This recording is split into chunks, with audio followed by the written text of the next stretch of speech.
El coloquio, Investigación Musicológica e Interpretación Históricamente Informada, se realizó en el Instituto de Música de la Pontificia Universidad Católica de Chile el día lunes 21 de agosto de 2023. La actividad fue parte del proyecto académico de Cultura y Creación Artística, Estudio Música Antigua UC, 30 años.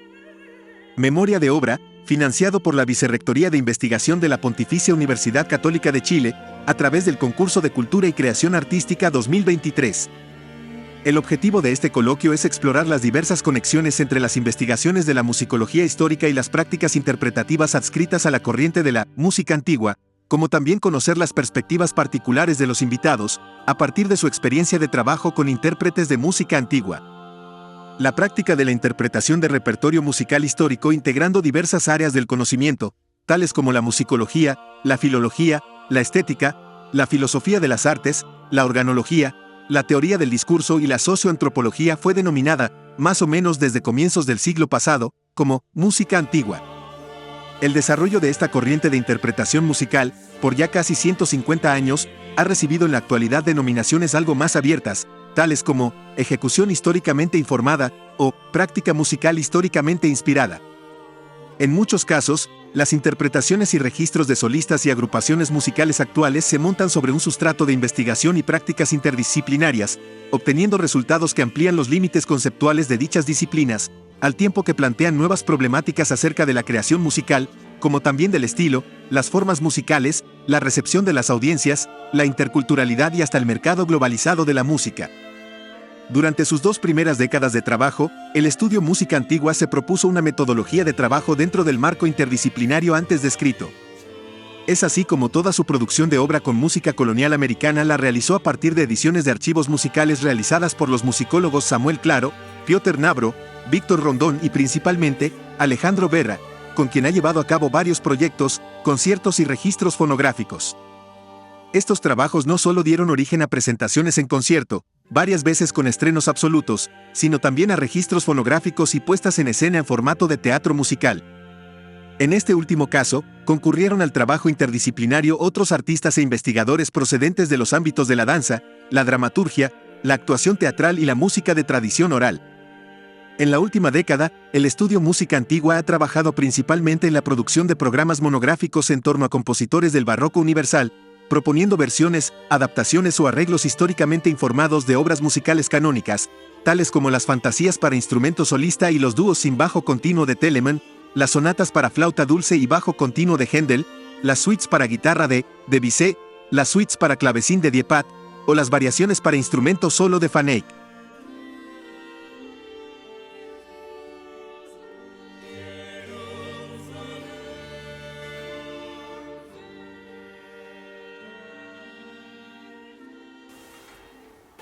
La idea es que cada uno de los 3 invitados, Alejandro Vera, José Manuel Izquierdo y Eduardo Figueroa, los 3 profesores de acá del instituto, en unos 15 minutos expongan algo sobre las ideas del trabajo musicólogo con este repertorio, digamos, y cómo ven ellos las posibilidades de trabajo con un conjunto como el nuestro, quizás contar algunas de las experiencias que hemos tenido, las buenas experiencias para las manos.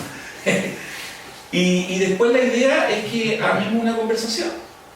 Yo tengo algunas preguntas por ahí que podrían ser como un punto de partida, pero la idea es que ojalá ustedes sean los que más pregunten y armemos una conversación en torno a eso. Entonces creo que va a partir Alejandro. No sé si lo que preparé va a cumplir con la expectativa de Sergio, en el sentido de que no voy a hacer un resumen de nuestras colaboraciones, sino que voy a hablar de algo muy concreto, una pieza muy específica que está por ahí metida dentro de las distintas colaboraciones que hemos tenido. Bueno, un breve resumen de todas maneras, voy a sacarme esto para ver el tiempo. Nosotros en 2004, si no me equivoco, partimos con un proyecto ya que yo encuentro importante desde el punto de vista histórico-musicológico, que le llamamos el cancionero musical del Príncipe de Esquilache, que consistía en recopilar toda la música, por lo menos la que pudiéramos encontrar, con textos de ese autor, que el Príncipe de Esquilache, por si no lo saben, fue virrey del Perú entre 1615 y 1621, y además era un gran poeta, un poeta importante en España. Entonces él escribió un montón de poesía, algo así como 500 obras poéticas que fueron recopiladas en sus últimos años de vida, y después de eso, y después de su fallecimiento incluso se publicó una nueva edición con más obras añadidas que habían faltado en las ediciones anteriores. Entonces es un autor muy importante y muy admirado por la gente de su época, incluso por Lope de Vega, por otra gente de primer nivel. Y una pieza también bastante grande, no tanto como la Misa de Masa, que es la que motiva esta pequeña charla. En el fondo es un Dixit Dominus, o sea, un salmo de un compositor que se llama Joseph de las Heras, que tampoco sabemos nada de él. Y como que a los músicos les pareció muy interesante la obra, comentaban, no, esto suena un poco barroco, un poco galante, ¿quién es Joseph de las Heras? Entonces, en el fondo, la ponencia da un poco de eso, porque en este momento tengo un proyecto Fondesit para investigar la música, sobre todo los villancicos, pero sigo investigando la música en Lima durante el periodo colonial. Y una de las cosas con las que he estado metida, de las tantas cosas, es esta pequeña hebra de Joseph de las Heras, un poco su obra y quién era, en fin, qué sé yo. O sea, como pregunta más bien empírica, digamos. O sea, quién era este señor donde nació, de dónde era, a qué dedica el tiempo libre, todas esas cosas que usted... Porque como decía Sergio, yo no trabajaba por el Lema directamente en ningún proyecto. Sí he trabajado con algunas personas del Lema en distintos proyectos y varias veces por conversaciones y sugerencias. Pero también porque yo trabajo principalmente siglo XIX y siglo XX. Y eso tiene una serie de problemas que es de lo que quiero un poco hablar ahora. También me llama harto la atención porque justo cuando Sergio me escribió para esto, yo un rato antes había leído un artículo que había salido largo sobre los 50 años de la Academy of Country Music en Inglaterra, que se cumplieron en julio, creo. Y entonces había toda una larga discusión sobre cuál es el estado actual de los conjuntos de música antigua, si podemos hablar de una tercera generación de conjuntos de música antigua, ya de qué está pasando. Por ejemplo, Casa Inglaterra, con varios movimientos de personas, de ideas, de si se están abordando nuevas temáticas. Entonces me pareció interesante también que un texto que escribiste para esta convocatoria hablaba de eso también, de cómo han habido nuevas temáticas y nuevos giros en los últimos años. Yo, como decía, he trabajado principalmente siglo XIX y siglo XX. Y si uno pensara en los temas como clásicos, recuerdo el texto de John Barth, por ejemplo, y otros, de cómo uno definir la música históricamente informada y sus prácticas de música antigua, la idea del trabajo con instrumentos originales, con técnicas interpretativas originales y también la búsqueda de repertorio, como una triada del fenómeno. Claramente mi trabajo está centrado en la búsqueda de repertorio. Pero me parece que eso es bien complicado y me parece muy interesante. Es algo que hemos discutido con algunas personas que se están dedicando más al siglo XIX, pienso a Karin Cuellar, por ejemplo, en Bolivia, y bueno, Juan Francisco Sanz, que falleció recientemente en Venezuela y Colombia, con esta pregunta, bueno, ¿por qué en el siglo XIX nos hemos dedicado tan poco a preguntarnos sobre los instrumentos y sobre todo también las técnicas de interpretación? Este es un álbum también del siglo XX, pero claro, son partituras de música popular ya, tal como es esa. Pero finalmente esa cercanía presente por el valor de la partitura y otras cosas va cambiando. O sea, para los que trabajamos siglo XIX, eso es bien interesante. Y ahí pasa algo, creo, y yo quería comentar de mi trabajo con distintos conjuntos y distintos músicos que han interpretado y constantemente solicitan partituras del siglo XIX. Que creo que es una diferencia que me parece muy importante, que es la relación que tenemos con entender esa música como local. Y ahí creo que podemos discutirlo después y todo, cosa que alguna vez lo hemos conversado también. Y bueno, Leonardo Bárcena ha escrito sobre esto, Bernardo Hillary también, sobre qué elementos han llevado a tratar de interpretar la música colonial, no solo como barroca, sino como música latinoamericana. Y que ciertos tipos de decisiones, a través de distintos conjuntos, tenemos Alfredo Kremer o mismo Bernardo Hillary en su sugerencia de decir, ok, ¿qué pasa si empezamos a tomar ciertas decisiones que nos permitan hacerla sonar un poco más latinoamericana o vincularla como más latinoamericana? Y ahí yo creo, con Bernardo Hillary, y sobre todo lo hemos discutido harto, que hay dos elementos de las partituras del siglo XVIII y XVII que permiten, sobre todo el siglo XVIII, que permiten esa como capa de hacer otras cosas, por ejemplo, rasguear la guitarra o añadir percusiones. Es que sabemos que esos elementos estaban en la música, sabemos que había varios instrumentos en el continuo que podían cambiar, sabemos que podían haber percusiones, pero no sabemos necesariamente cuántas eran y no están anotadas en la partitura, lo que da un rango de flexibilidad en la partitura que nos permite agregar ciertos elementos. Pero el siglo XIX eso termina. Y a mí me ha pasado muchas veces trabajando con músicos que me dicen, bueno, pero podemos agregarle algo más, podemos hacer algo que suene un poco más latinoamericano aquí o allá. Y yo, no, en realidad no, está ya todo anotado, sabemos que esos son los instrumentos, estas son las partes de percusión están anotadas y nos enfrentamos a un problema. Entonces ese espacio de lo local y de lo nacional en las partituras 19 es mucho más difícil a veces de aproximar. Y yo creo que mi gran pelea constante con músicos y con que cuando solicitan partituras e interpretación con partituras 19 es que me piden que sean más nacionales. Pero esto no suena chileno, o no suena peruano, o no suena latinoamericano, y no tengo ni una manera de hacer que suene así. ¿Qué hago con eso? Y esa expectativa nacional, creo, voy a volver después a eso, me parece muy interesante como problemática. Por dar un caso, el compositor que yo más he investigado en el último tiempo, que es Pedro Jiménez de Abril Tirado, que nació a fines de la colonia, en el caso de Pedro Jiménez tiene una obra donde evidentemente hay un elemento como local de música, que es el Opus 43 para guitarra y conjunto de cuerdas y dos flautas. El Opus 43 tiene un yarabí, explícitamente destacado como yarabí, y tiene un final en ritmo claramente como de chacarera o algo así, que es un gallinacito arequipeño. Si ustedes buscan en YouTube, está lleno ya de grabaciones, la mayoría en vivo, de ese Opus 43. Está lleno y constantemente me lo piden, varias veces al año. Se ha tocado en Japón, se ha tocado en Alemania, en Finlandia, en Italia varias veces, en América Latina en muchas partes, y se ha transformado como en el hit de él, pero es porque suena así. Y cada vez que yo paso cualquiera de las otras obras y les digo, no, pero si el quinteto, el Opus 37 realmente es mucha mejor obra, es muy interesante, es que no suena Mendelssohn, ¿para qué vamos a tocar? También otro problema que me parece interesante es la falta de interés muchas veces, pero también de trabajo por parte de los musicólogos por explorar los repertorios y las técnicas de interpretación del 19 más. Hay distintas grabaciones que se han hecho sobre estas obras para piano, etc. Pero ha habido poca exploración de eso, ha habido poca exploración de los pianos históricos. En Chile hay varios pianos históricos dando vueltas en museos, desde fines del siglo XVIII algunos en adelante. Hasta donde yo sé, ninguno está restaurado. Los pocos que se han restaurado se han hecho más como intervenciones para modernizarlo. Hay varios que están botados y abandonados.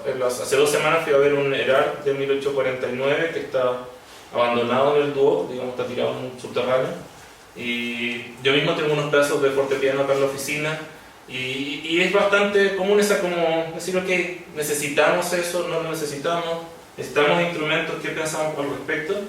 Y sabemos muy poco sobre cómo se tocaba realmente en el siglo XIX en América Latina, siendo que tenemos más fuentes. Tenemos bastantes fuentes, sobre todo en Perú, por ejemplo, en México, en Brasil también, sobre técnicas de interpretación, sobre ideas de cómo tocar ciertos instrumentos en específico, tratados de algunos instrumentos, por ejemplo, de contrabajo hay varios, y también hay tratados de canto, hay tratados de piano, obviamente, escritos acá, algunos que explicitan además las diferencias con otros lugares, dicen, esto se hace distinto acá, nosotros entendemos ciertos términos musicales distintos acá.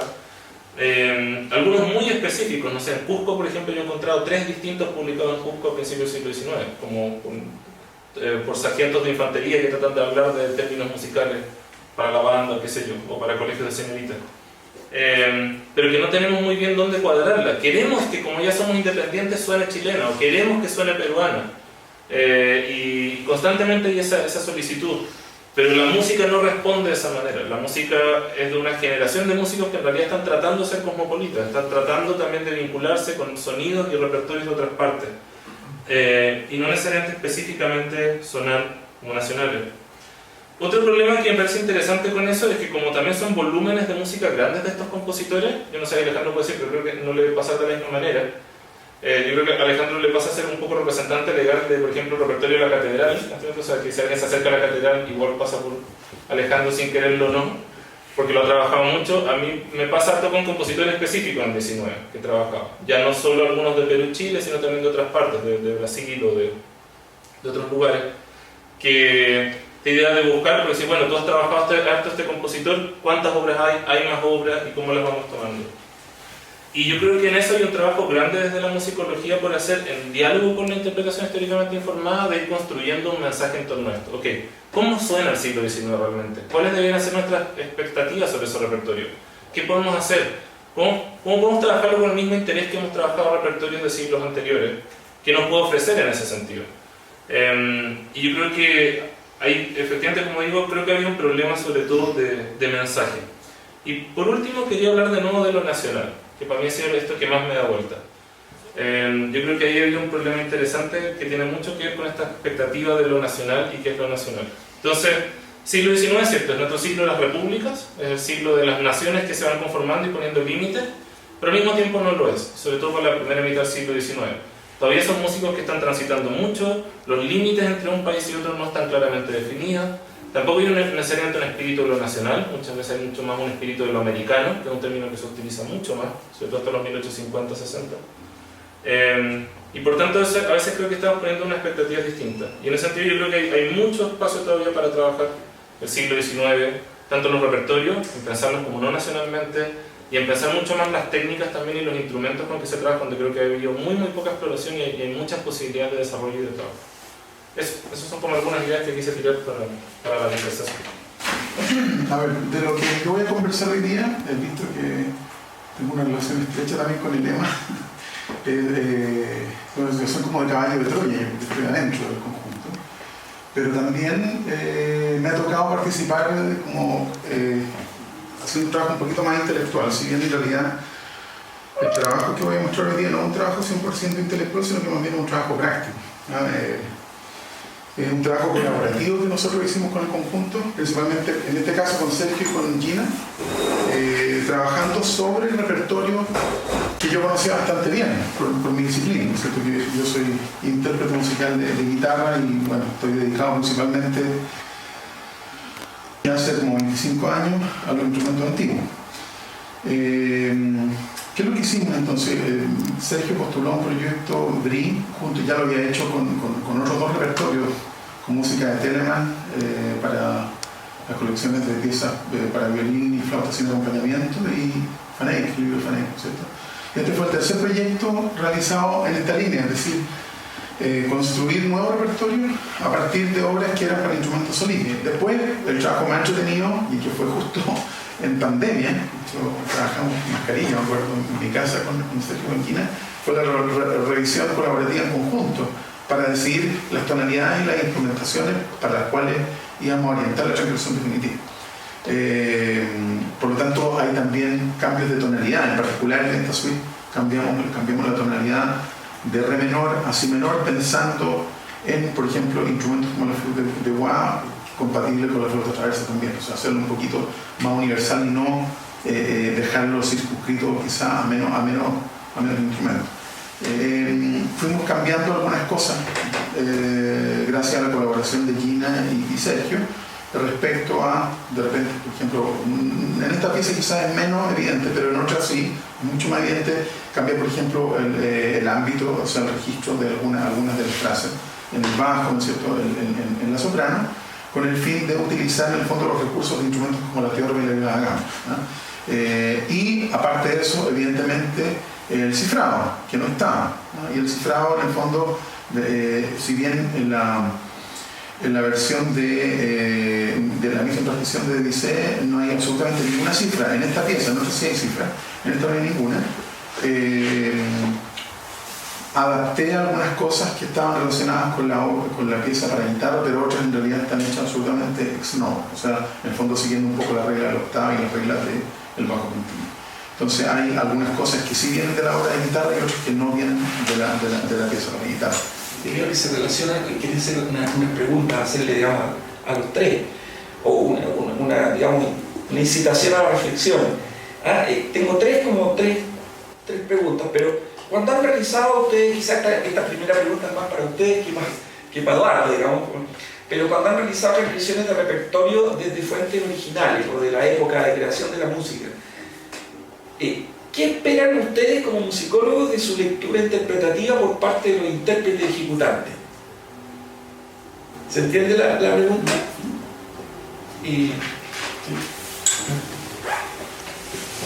Yo creo que la pregunta igual la consulté, porque una vez me comentaste, y con justa razón, que los intérpretes solían pelar a los musicólogos de que sus ediciones no eran tan apropiadas para la interpretación muchas veces. Y yo creo que eso es cierto, o sea, uno trata de...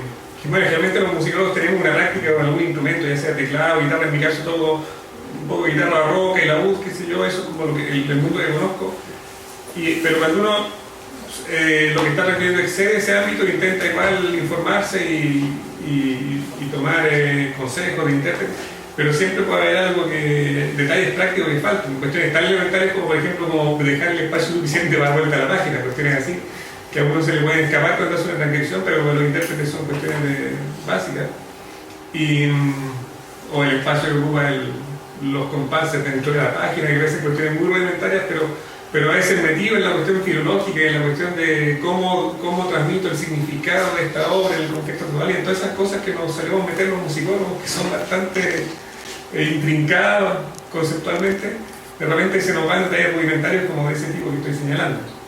Entonces, yo creo que en el fondo uno trata de pensar siempre cuando está transcribiendo algo en los usuarios potenciales. Cuando si van a hacer, por ejemplo, estoy transcribiendo para los coros de aficionados que hay en el país o fuera del país, que son montones, y que no van a leer, por ejemplo, ya de transpositoras, que no van a hacer transporte cuando estén leyendo, cosas así.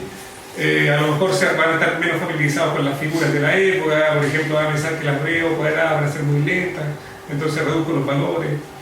Y esas cuestiones son bien sabidas, pero igual uno las considera o bien estoy transcribiendo para grupos como ustedes, que prácticamente podrían leer del facsímil indirectamente, entonces ¿para qué estoy transcribiendo si pueden leer del facsímil? Bueno, a lo mejor igual hay que transcribir porque hay que ponerle un formato de partitura, hay que, sobre todo para las voces, pues se va a cantar con coro.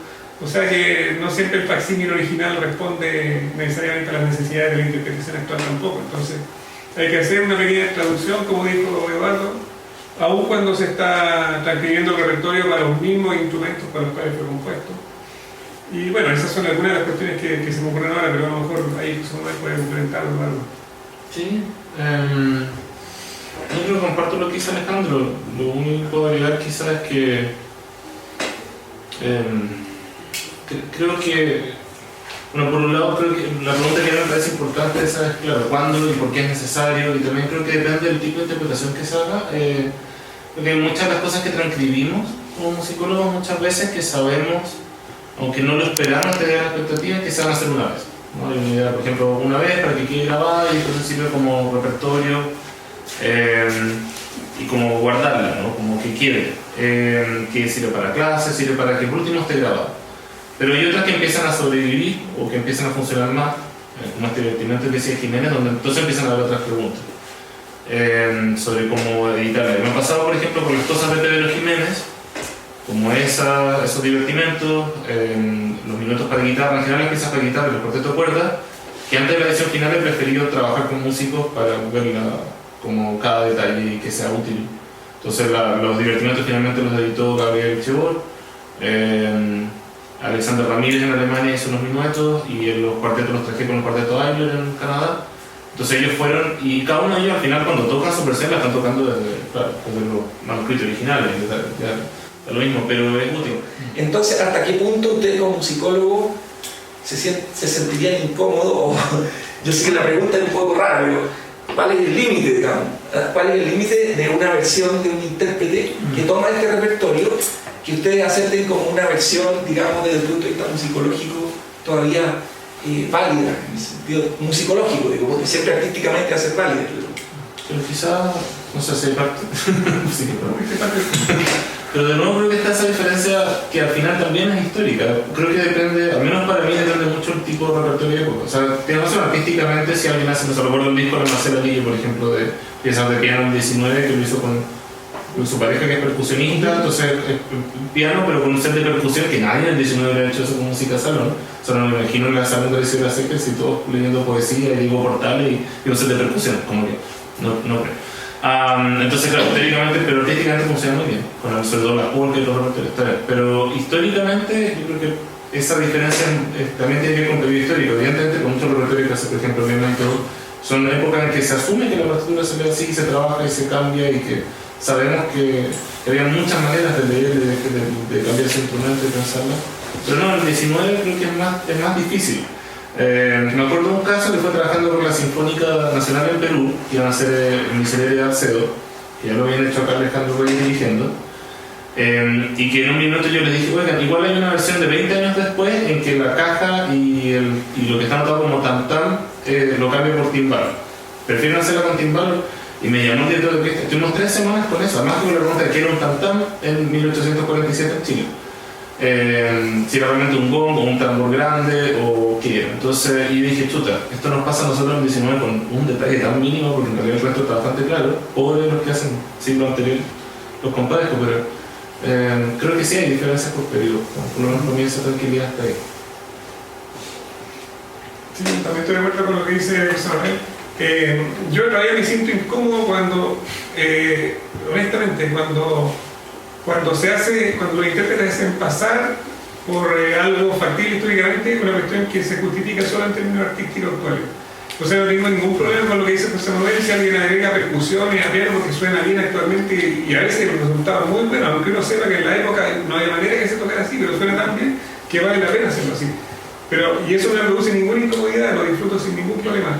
La incomodidad se me produce cuando esa persona, ese intérprete, que no es el caso de ustedes, porque lo que va a presentar Eduardo está demostrando que es obvio que va a ver el formato que están usando de transmisión de Robert de Vicé, es el que el mismo empleó en 1716, o sea, está súper bien trabajada, la evidencia, cotejada con las fuentes y todo. Entonces, para dejar claro que no estoy hablando de este caso en absoluto, sino que casos de repente en que el ejemplo que citó José Manuel hace un rato, que se empieza a poner percusiones en los villancicos, pero montones y cuestiones que están súper poco documentadas. Y no solo documentadas en las partituras, o sea, no es solo que no haya percusión en las partituras, que hay uno o dos por ahí en los 2000 villancicos que conocemos de la época, sino que tampoco está tan documentado a nivel documental, como que te digan que los villancicos se tocaban de esa forma. Entonces si quieren ver la percusión está súper bien porque suenan fantásticos, suenan como villancicos, sobre todo esos villancicos que tienen ritmo de danza, suena fantástico y uno lo disfruta. Pero que no me vengan con que eso está justificado históricamente, porque hasta el momento no está justificado. Podemos suponer que algunos villancicos tendrían percusión, sí. Podemos suponer que algunos a lo mejor pudieron bailarse. Prácticamente no tenemos documentos de ese tipo que lo digan. Y por el contrario, de repente nos vamos dando cuenta cuando revisamos los documentos de la época que la manera de ejecutarlo era bastante más parecida a lo que dice la partitura que lo que estaban planteando algunos conjuntos actualmente. Por ejemplo, hace unos años aparecieron unas sonatas para viola y continuo en la biblioteca, en el archivo del Palacio Real de Madrid. Algunas bastante bonitas y de fines del siglo XVIII, y eran sonatas que se usaban para los concursos de oposición. Cuando postulaban violistas para que los contrataran en el Palacio, entonces tenían que tocar esas sonatas a ver que las tocaban. Y bueno, inmediatamente se empezaron a grabar, entonces era viola y continuo con algún instrumento grave, violonchelo y por supuesto el clave haciendo el relleno armónico, porque es la manera, y sonaban súper bien. Pero resulta que cuando uno revisa la documentación parece que la costumbre en Madrid en la época era tocarlas con los dos instrumentos que estaban indicados, con la viola y el cello acompañando. ¿Qué opinión tienen ustedes sobre las interpretaciones, digamos, históricamente inspiradas de repertorio latinoamericano que son hechas más incorporando un enfoque un poco etnográfico? La música ¿cómo se llama? En los llanos de Mojos, en Bolivia, que ocupaban el bajo continuo de los famosos bajunes, que sí que era un instrumento absolutamente étnico e impresionante, en unas cañas, en realidad eran tejidos, tenían 2 metros, y eso sí que tenía que haber sonado latinoamericano. O sea, más que eso no se me ocurre. Claro, pero eso, por ejemplo, es buen ejemplo, porque si no me equivoco, Alejandro, tú, todas las partes que están, que eran con bajunes, son los bajos que claramente son para bajunes. Sí, claro. O sea, que tú tocas eso con órgano, con fagoto, con viola, con cello y no son nada, porque están pensados para los tonos de los bajunes. Pero son del repertorio que yo estoy hablando, por ejemplo, el repertorio catedralicio, el repertorio de la conventual, Araujo, qué sé yo, y después todos los italianos, ¿cierto? Ceruti, todo el mismo de la Cera y cuántos más. Yo realmente no veo como indicaciones de que haya que buscar una manera latinoamericana de diferenciarse identitariamente una sonoridad latinoamericana. Como varios compositores del 19 empiezan a hablar de eso. Mariano Liza acá en México, por ejemplo, escribe en los 1820 diciendo: nuestra música hasta ahora ha sido muy gótica, en el sentido muy español, muy goda, escribe habla de eso, pero también habla que tiene muchos adornos, de que tenemos que cambiar, tenemos que hacer un nuevo estilo. En Venezuela hay muchas discusiones en las actas, por ejemplo, de la catedral, sobre cambiar de estilo, de que tenemos que... Y también hay discusiones sobre hacer cosas más nacionales y locales. Alcedo escribe sobre eso. Hay un escritor que está en Salvador, que es Escolástico Andrino, que su libro circula bastante y que habla sobre esto. Necesitamos empezar a pensar cómo hacemos música nosotros, ya en los 1840. Si igual el giro a hacer repúblicas hace un cambio en esa mentalidad. Todavía no lo instala del todo, pero se habla. Y lo otro es que tenemos bastantes fuentes de que efectivamente, ya a principios del siglo XIX, cuando hay muchos viajeros escribiendo, que hablan de que la gente hace música distinto. Se habla mucho sobre las voces. En Chile, la mayoría de los viajeros, bueno, unos se copian unos a otros. Pero igual hay mucha escritura sobre las voces. De que cantan distinto las peruanas, hablan de eso. De que en salón se canta distinto, que se canta muy nasal y muy agudo. Las cantantes de ópera escriben sobre eso, que esta mujer necesita entrenamiento. De cómo se aprendía piano. Hay muchos comentarios de que el aprendizaje de piano en Chile de salón era muy malo. O sea, era un esquema de 5 meses. En 5 meses aprendía a tocar la mano derecha bien y la mano izquierda se tocaba aprendiendo a hacer un acorde y luego moviendo ese acorde a donde fuera necesario. Y así se tocaba. Y también lo otro que se escribe bastante es sobre cómo se bailaba. Sobre todo el comentario sobre bailar el vals en esta zona. Bueno, en México también algo, de que el vals se baila mucho más lento, como si fuera un minueto. Y que los viajeros se ríen un poco de eso. Entonces, si tenemos esas fuentes del siglo XX que hablan de que hay un montón de diferencias ocurriendo, yo imagino que sí o sí también habían para siglos anteriores, solo que por el tipo de fuentes y todas las conocemos menos también. Y es necesario en ese sentido tener un poco de imaginación, yo creo también. Sí, yo he llegado a pensar, nunca lo he sido, lo he explorado como hipótesis, es una idea nomás que esta obligación del bajo que se escucha tanto en el repertorio barroco tardío, que se graba en los 70 en adelante, llama el gusto de la gente por ese repertorio, que hay un nicho que se ha ido ampliando de gente que le gusta eso. Yo. Y otra gente. Mucha gente. Entonces, pero que se toque, y no necesariamente en la época había tanta duplicación del bajo, ni sonaba tan grueso como suena en la grabación. Pero también en la música popular pasa lo mismo, o sea, desde los 60 los productores empiezan a explorar con esta ampliación del bajo y empiezan, no sé, por el soul, el funk, y todo eso, todo un repertorio que tiene en el bajo una cuestión central, entonces como que coincide la sonoridad de los registros de música popular con estos de música clásica que empiezan a generar más preferencias también, o sea, uno puede seguir la vista y relacionar todo con todo al final, pero, porque es lo más interesante de hacer, digamos.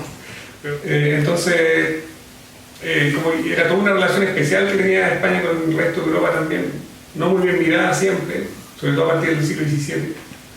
Entonces, claro, y yo lo que yo me he encontrado más que un sello latinoamericano, que no lo he encontrado mucho, efectivamente, más bien un sello como hispano, como que uno sí puede encontrar un lenguaje común en Madrid, en Sevilla, en Lima, a lo mejor en México, que tiene algunas características que lo diferencian del repertorio de Italia y otras partes de Europa. Estudios del papel, de la tinta, de la caligrafía, todo eso también te va dando pistas, ¿no? Sí, absolutamente. Yo lo que he hecho es un estudio de los copistas de música de la Catedral de Santiago y he identificado varios, algunos con nombre y apellido y otros simplemente como copista 1, copista 2, que sí. He demostrado también que algunos de esos copistas en realidad trabajaban en Lima, por lo tanto las partituras vienen de allá, que es lo que estaba diciendo antes. Y también y he logrado por lo menos aislar aquellos copistas que no están en el resto del fondo y lo más probable es que sean algún aporte externo. Que en las dos partituras con obras de Joseph de la Era, el copista no está en ninguna otra obra de la Catedral de Santiago. Así que eso, la posibilidad de eso no que venía de otro lado o que es una obra anterior a la época de aquellas que se conservan, un poco anterior. Yo creo que la caligrafía de esa fuente es compatible con mediados del siglo XVIII, pero eso hay que verlo, no es una prueba, digamos, no es concluyente, digamos. Como que por ese lado, mirando la fuente y algunos rasgos de la música que parecen un poquito más antiguos, me he quedado como a buscar un poco más atrás, o sea, aceptando que podría ser este Joseph de la Era, que habrá muerto en 1760 por ahí. Pero eso, estudio del papel con las marcas de agua y todo eso, en este caso no lo he hecho para otros repertorios más acotados, sobre todo españoles, pero para este caso no lo he hecho. Y claro, sería una herramienta útil, digamos, para decir el papel a lo mejor viene tal parte. Sí, hay papel de Génova en la Catedral de Santiago bastante, porque con algunas marcas típicas de por ahí. Y eso circulaba mucho, pero papel español también con marcas de agua española. Pero no ha hecho una sistematización así como... Pero igual recién el catálogo se va a publicar, ojalá ahora este año, y ahí por lo menos va a haber todos los copistas. Después, quien quiera puede seguir trabajando, yo no lo voy a hacer. No lo voy a hacer, no soy capaz. Probablemente la mayoría de las veces la música se escuchaba en una instrumentación y con un orgánico que no eran los que estaban en la partitura. No como los grandes centros europeos donde, no sé, Luis XIV tenía toda su orquesta, o en Inglaterra tenían su orquesta, incluso, bueno, Bach también la tenía, siempre reclamaba que no eran los mejores músicos que le daban, pero en el Collegium de Leipzig tenía los cantantes y todo, tenían números. Más. ¿Ah? Siempre quería más. Siempre quería más. Si le daban, le daban la opción entre tener menos intérpretes o más intérpretes, siempre quería más. Claro. Pero no sin ir más lejos, el Orfeo de Monteverdi, que se estrenó en 1607 en Mantua, y si uno ve las personas que participaron, ahora se sabe.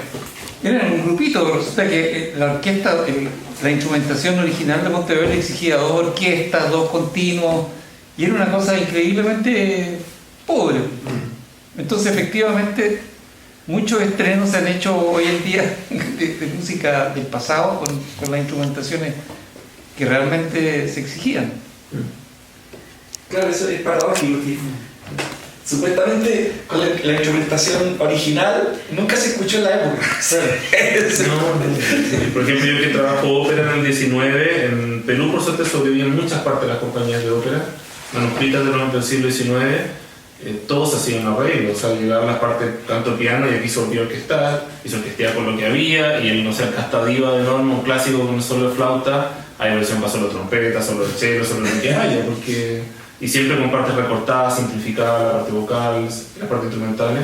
Y claro, los instrumentos de bronce todos eran de los regimientos, en todos los países latinoamericanos, entonces también sonaban pésimos y todas las críticas lo decían. Así que, sí, uno dice, hoy se estrenó, no sé, La Traviata en Chile. Lo que se estrenó fue una cosa muy distinta a La Traviata, digamos, que se estrenó en Rosa de las Calaminas. Entonces, que me pareció notable fue que después de haber estado trabajando como dos años con el repertorio jesuítico que hizo Víctor Rondón del Chilidubú y de las óperas misionales que encontró, de las óperas que encontró en el colegio jesuita acá en Santiago, San Miguel, en uno de los viajes que hicimos empezamos a hacer un disco que todavía no sale, que lo tenemos listo ahí, que se llama El Dorado Musical Jesuita, yo le dije a Víctor, ¿por qué con esta música no hacemos la banda sonora que debería haber tenido la película de La Misión? O sea que no estaba la música, pero nadie sabía que estaba. Y hicimos un programa como una especie de viaje por las misiones, y con toda la música de los jesuitas y qué sé yo, y tocando también en los estilos, en el estilo alemán, que era la mayoría de los jesuitas, o en el estilo italiano también, ¿no? Y lo llevamos, que se lo grabamos y lo llevamos a distintos lados, y cuando íbamos a tocarlo en Chiloé, en el viaje para allá a Chiloé, lo fuimos a tocar a la iglesia de Achao, que es la única iglesia que queda de 1630, que es muy antigua, no, de 1730, 1730, pero que siempre ha estado ahí, digamos, y que fue la única que los franciscanos pues no tocaron, digamos, dejaron tal como los jesuitas lo habían dejado. Fuimos a hacer ahí el repertorio y ya íbamos llegando a la isla y habíamos estado conversando todo el viaje con Víctor, y de repente sale, oye, pero esta música de Halberstadt en realidad nunca se oyó aquí, en las misiones, porque cuando expulsaron a los jesuitas, Halberstadt volvió a Alemania y allí se puso a escribir la música de Chilidubú, con la esperanza de que alguna vez a la orden jesuita la devolvieran y pudiera hacer las misiones. Y después la otra música, yo le dije, oye, esta de Spee y todo que tocamos también, sí, también Spee en realidad nunca se tocó esa música en la época. ¿Cómo no? No, porque la escribió en Alemania esperando que lo mandaran a las misiones de Japón. Y nunca lo mandaron. Nunca lo mandaron. Y ahí quedó la música. Y entonces se dio la paradoja de que esa música nosotros la estábamos haciendo ahora, 300 años después, pero nunca se escuchó en la época. Era una música que tuvo que esperar 300 años para que sus compositores, si hubieran vivido, la hubieran escuchado. Entonces es muy loco, porque en realidad es música nueva, o sea, como música hecha, sonorizada, recién es del siglo XXI, pero está escrita en el siglo XVIII, pero nunca se hizo, nadie la escuchó en el siglo XVIII. ¿Dónde está el punto, digamos, ahí, cuando la música vuelve a sonar?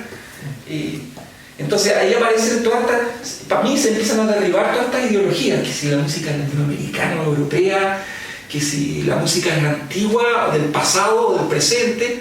Cuidado con las lógicas lineales, con la historia. Aquí está el profesor de historia, ¿no? La música es fascinante, por eso también, porque permite ver la historia de la humanidad de una manera que, no sé, me cuesta en otras artes que se planteen estas paradojas, ¿no? De que algo que aparentemente es tan de otros aparece por primera vez ahora. Es súper interesante lo que dices tú, de todo lo que falta por estudiar respecto a las prácticas, cómo realmente se tocaba en el siglo XIX, no solo acá, sino que en Europa también. Cómo realmente se tocaba el piano, cómo se tocaría la música de, no sé, pues de los primeros compositores dodecafónicos. Algunos registros hay, pero los registros tampoco eran tan acústicamente las técnicas de grabación de la época no eran tan fidedignas, ¿no? Hay suficientes registros como para darse cuenta que igual la estética ha cambiado harto.